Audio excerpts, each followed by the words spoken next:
নমস্কার, দেখছেন talk to Bangla. আমি অভিষেক রয়েছে আপনাদের সাথে। এই মুহূর্তে যে খবর নিয়ে উপস্থিত হয়েছি, এর আগেই আপনাদেরকে জানিয়েছিলাম যে সারা পৃথিবী জুড়ে ইস্তফার ফুলঝুরি শুরু হয়ে গিয়েছে এবং এপস্টিন ফাইলে যাদেরই নাম এসেছে, যে সমস্ত রাজনৈতিক ব্যক্তিত্বদের নাম এসেছে, তারা প্রত্যেকেই ইস্তফার পর ইস্তফা দিচ্ছেন। সেটা নরওয়েতে, অস্ট্রেলিয়াতে এবং অন্যান্য প্রচুর জায়গায়। ইউনাইটেড কিংডমে রীতিমতন সরকার পড়ে যাওয়ার মতন অবস্থা হয়েছে। কিন্তু ভারতবর্ষের ক্ষেত্রে হরদীপ পুরী তিনি নিজের মুখে স্বীকার করলেন যে আমি 3 থেকে 4 বার এপস্টিনের সঙ্গে দেখা করেছি।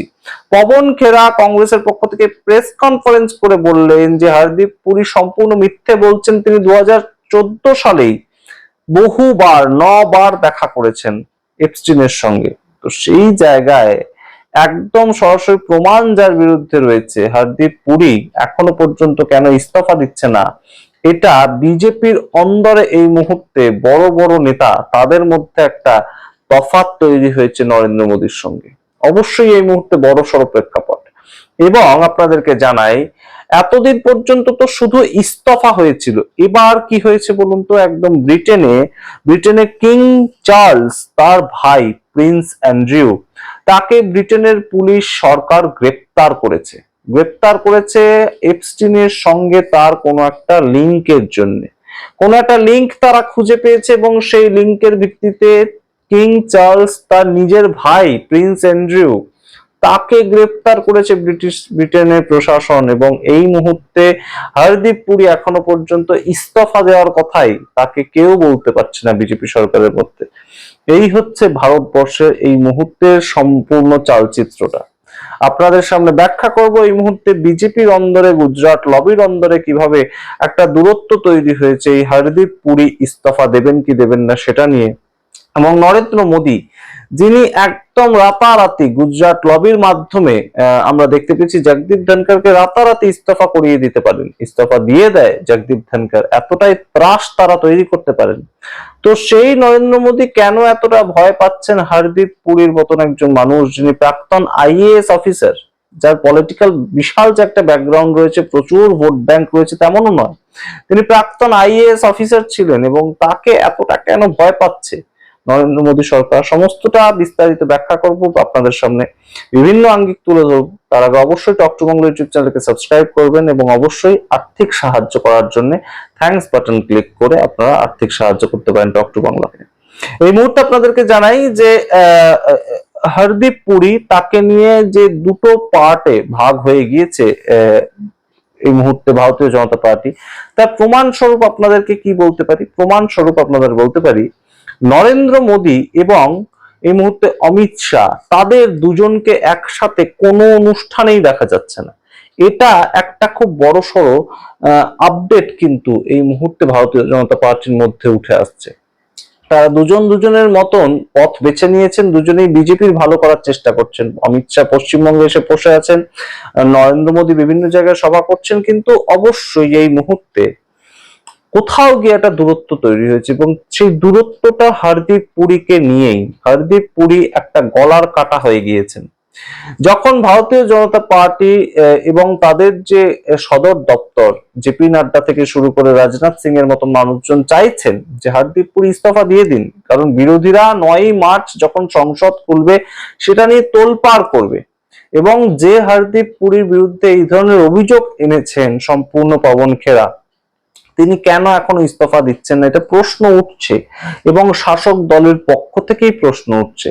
কি বলেছিলেন পবন খেরা, কি কি অভিযোগ এনেছিলেন, কত দূর পর্যন্ত হরদীপ পুরী এপস্টিনের সঙ্গে যুক্ত ছিলেন, এবং তার সঙ্গে যেটা গুরুত্বপূর্ণ বিষয়, যে এই যে প্রিন্স অ্যান্ড্রিউ, তাকে যে গ্রেপ্তার করা হয়েছে ব্রিটিশ পুলিশের দ্বারা, তার বিরুদ্ধে মূল অভিযোগটা কি ছিল বলুন তো? এপস্টিনকে তিনি ট্রেড সম্পর্কিত ট্রেড রিপোর্ট পাঠিয়ে দিয়েছিলেন 2010 সালে। 2010 সালে এপস্টিনকে তিনি মেল করেছিলেন ব্রিটেনের ট্রেড রিপোর্ট, এইটা ছিল তার বিরুদ্ধে মূল অভিযোগ, যার ভিত্তিতে তাকে গ্রেপ্তার করলো পর্যন্ত পুলিশ। এই হরদীপ পুরীর বিরুদ্ধে পবন খেরা অভিযোগ করেছিলেন যে ভারতবর্ষ যখন ডিজিটাল ইন্ডিয়া কনসেপ্টটা 2015 সালে জানতে পারছে, তার আগের বছর 2014 সালে জেফ্রি এপস্টিন সেটা জানতে পেরে গিয়েছিলেন। তেমন সরাসরি মেলের মাধ্যমে প্রমাণ দিয়েছেন পবন খেরা। আপনারা দেখুন সেই মেল সেই মেলের যে বক্তব্য পবন খেরা কি বলেছিলেন, তারপর আসছি এ নিয়ে বিস্তারিত ব্যাখ্যায়। डिजिटल इंडिया जुलाई 2015 में शुरू हुआ, यानी कि एप्स्टीन को भारत के नागरिकों से पहले डिजिटल इंडिया की जानकारी हमारे बाबू हरदीप पुरी दे रहे। আপনারা শুনলেন পবন খেরার সেদিনের বক্তব্য, এবং এই মুহূর্তে সুব্রমণিয়ান স্বামী, আপনারা জানেন সুব্রমণিয়াম স্বামী বিভিন্ন সময় মোদী সরকারকে কাটাছেড়া করে, বিভিন্ন সময় মোদী সরকারের রীতিমতন আলোচনা করে। তার একটা মারাত্মক বক্তব্য উঠে এসেছে, যেটা রাহুল গান্ধী বলেন বিভিন্ন সময়, যে এই মুহূর্তে দেশের প্রধানমন্ত্রী হরদীপ পুরীকে হয় ইস্তফা দিতে বলুন, না হয় তিনি স্বীকার করুন যে হরদীপ পুরী কোনো না কোনো গোপন তথ্য জানেন দেশের প্রধানমন্ত্রী সম্পর্কে, যার ফলে তিনি বেকায়দায় পড়েছেন, যার ফলে তিনি ট্রেড ডিল করতে, নতমস্তকে ট্রেড ডিল করতে বাধ্য হয়েছেন আমেরিকার সঙ্গে।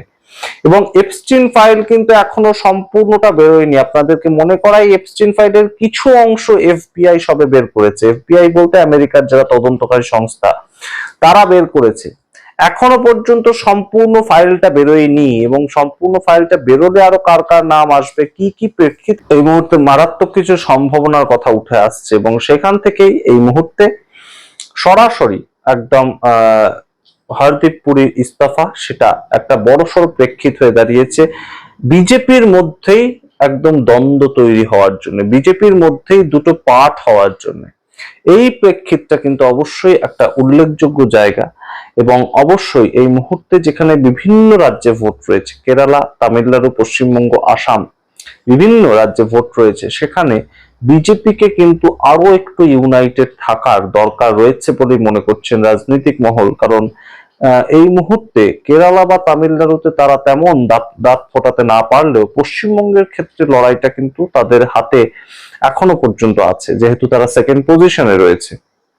এবং তারা যেভাবে বলছে যে এসআইআর হচ্ছে, তার মাধ্যমে তারা জিতে যাবে, অতটা কি সহজ বিষয়টা? এবং হরদীপ পুরী এপস্টিন ফাইল সম্বন্ধে মানুষকে কিন্তু সচেতন করতে সমর্থ হচ্ছে কংগ্রেস। সেই ছবি উঠে আসছে, এবং সেই ছবি যখন উঠে আসছে, সাধারণ মানুষ যখন জানতে পারছেন এই বিষয়গুলো, তখন এখনো পর্যন্ত কেন দেশের পেট্রোলিয়াম মিনিস্টার হয়ে বসে রয়েছেন হরদীপ পুরী? তার সঙ্গে কি এত সুমধুর সম্পর্ক দেশের প্রধানমন্ত্রী নরেন্দ্র মোদীর, যে তাকে এখনো পর্যন্ত মন্ত্রী পদ থেকে ইস্তফা দেওয়ানো যাচ্ছে না? তাকে তো বলা হচ্ছে না যে তিনি এমপিশিপ ছেড়ে দিন, তাকে তো বলা হচ্ছে না যে তাকে গ্রেপ্তার করা হচ্ছে না কেন, এই ধরনের অভিযোগ উঠছে না, দাবিও উঠছে না এই ধরনের। কিন্তু মূল যে জায়গাটা, তাকে মন্ত্রিত্ব পদ থেকে ইস্তফা দিতে হবে, কারণ ভারতবর্ষের নাম ডুবছে এতে। এমন একজন ব্যক্তি যিনি জেফরি এপস্টিনকে 32টা মেল করেছিলেন, এবং তাদের মধ্যে যে মেল চালাচালি হয়েছিল সেটা 62টা, একাধিকবার যিনি 1-to-1 দেখা করেছেন পবন খেরার বক্তব্য অনুযায়ী, এবং এফবিআই এর রিপোর্ট থেকে পবন খেরা সেগুলো একদম একত্রিত করে দেখিয়েছেন। তো সেই রকম একজন ব্যক্তি কেন এখনো পর্যন্ত ভারতবর্ষের মন্ত্রিত্বে থাকবেন, পূর্ণাঙ্গ মন্ত্রী? সেটা কেন? সেটা কিসের ভিত্তিতে? এবং বিজেপি বা কেন এতটা এই মুহূর্তে ভয় পেয়ে রয়েছে হরদীপ পুরীকে ইস্তফা দেওয়ার কথা কেন বলতে পারছে না তারা? রাতারাতি যখন জগদীপ ধনখড়ের কাছ থেকে ইস্তফা পত্র তারা গ্রহণ করিয়ে নিতে পারে, তাহলে কেন এই মুহূর্তে হরদীপ পুরীর ক্ষেত্রে আটকাচ্ছে? সামগ্রিকটা এই মুহূর্তে রাখলাম আপনাদের সামনে। আপনাদের মতামত দেখার অপেক্ষায় রইলাম। দেখতে এখন টক টু বাংলা। অবশ্যই টক টু বাংলা ইউটিউব চ্যানেলকে সাবস্ক্রাইব করুন। ধন্যবাদ।